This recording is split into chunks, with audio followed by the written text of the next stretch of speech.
The film begins in 1969, showing two fighter jets patrolling near the tense border between South and North Korea. The pilots, Tae-in and his junior, Dong-chul, engage in aerobatic maneuvers, sharpening their skills. However, their training is interrupted by an urgent call from headquarters. A commercial plane is about to enter restricted airspace. Civilian aircraft are strictly prohibited in this area due to its proximity to North Korea. Without hesitation, Tae-in and Dong-chul intercept the plane, instructing it to turn back. As they approach, they recognize the pilot as a senior Air Force officer. Strangely, he remains unresponsive. Suddenly, they notice an armed man inside the cockpit, holding the pilot at gunpoint.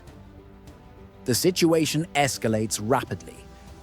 Headquarters orders Tae-in and Dong-chul to disable the plane's engine, forcing an emergency landing. However, Tae-in hesitates, fearing for the lives of the passengers. His inaction allows the plane to cross into North Korean airspace, leaving him in silent regret. Back at Air Force headquarters, Tae-in faces severe consequences. The commander reprimands him, emphasizing that 51 civilians are now at risk because of his hesitation. Despite explaining that the plane was hijacked, Tae-in fails to provide concrete proof. As a result, he is forced to resign, while Dong-chul is suspended for a month. The commander warns Tae-in that, despite his good intentions, his decision has worsened tensions between the two nations. A year later, the South Korean government continues negotiations for the passengers' release. North Korea agrees to free only 40 individuals, keeping 11 others citing their valuable skills. Meanwhile, Tae-in and his wife visit the home of the captured pilot's family. There, they witness the pain and suffering the pilot's wife endures, as neighbors falsely brand her husband a communist spy. While she clings to hope, the reality is grim. North Korea releases the passengers in stages, but the pilot and the remaining detainees are never returned. Tae-in is haunted by the commander's words, burdened with guilt over his past decision. One day, North Korea officially announces that the remaining passengers will be declared North Korean citizens, sealing their fate. Meanwhile, the hijacker is rewarded $2 million for delivering skilled individuals to North Korea. 1971, a new beginning and an unforeseen threat. At Sato Airport, passengers eagerly prepare for a flight, excited yet unfamiliar with air travel. South Korea's aviation system is still developing, leading to chaotic boarding procedures. Among the crowd is a young man, Young-dae, who behaves suspiciously, befriending a child to avoid suspicion.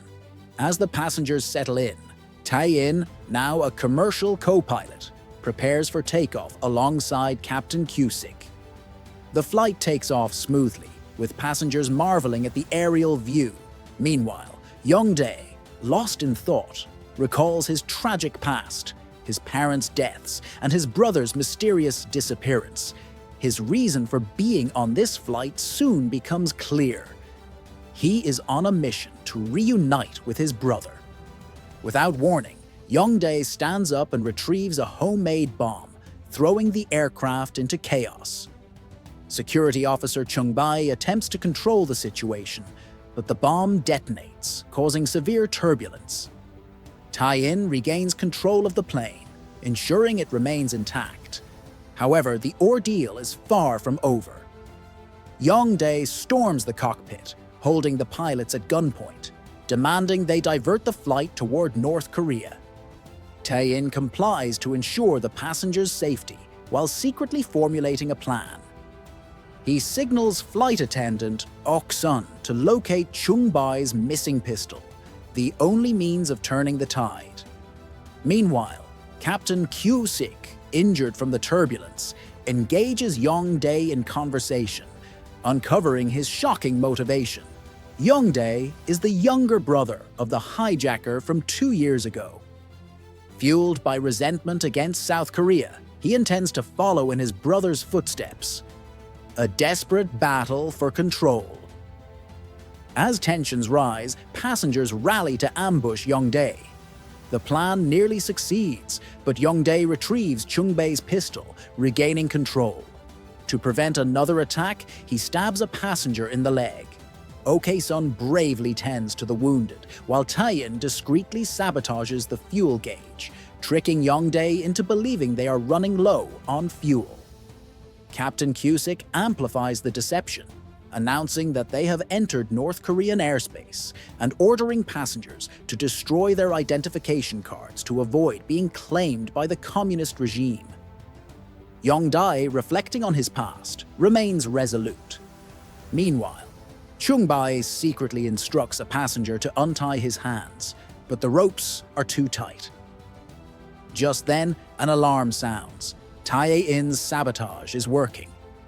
Furious at the deception, Yongdae strikes Captain Cusick, but Tae-in convinces him that an emergency landing is their only option. However, Yongdae realizes the truth. The plane is still in South Korean airspace. Enraged, he pulls the pin from a grenade and forces a teenage passenger to hold it, threatening everyone's lives. At that moment, 2 South Korean fighter jets approach, piloted by none other than Dong-chul.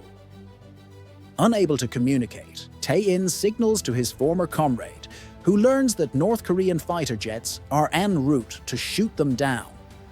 To protect the commercial plane, Dong-chul positions his jet between them and the enemy. With little time left, Tae-in performs a daring maneuver, flying the massive aircraft upside down, a move unheard of for a commercial plane. The turbulence disorients Yongdae, allowing Ok-sun to free Chungbei, who finally overpowers the hijacker. Desperate, Yongdae lights the fuse on his bomb, but before he can act further, Chungbei shoots him. As Yongdae collapses, he sheds a single tear. Despite neutralizing the threat, the bomb detonates. Tae-in shields the explosion with a metal plate, preventing a catastrophe, but losing his left arm in the process. Bleeding heavily, he fights to keep the plane steady. As they prepare for an emergency landing, the landing gear fails. With the last of his strength, Tae-in, Captain Cusick, Ok-sun, and the passengers work together to lower it manually. A hero's sacrifice. As the plane nears the ground, Tae-in's vision blurs. In his final moments, he thinks of his wife, questioning if he has finally atoned for his past mistake. With one last effort, he successfully lands the plane on a beach, ensuring the survival of all on board. However, Tae-in succumbs to his injuries, never returning home. The film ends with real footage of the actual event, revealing that everyone survived, except the pilot and the hijacker. Meanwhile, the 11 passengers taken to North Korea in 1969 remained lost to history.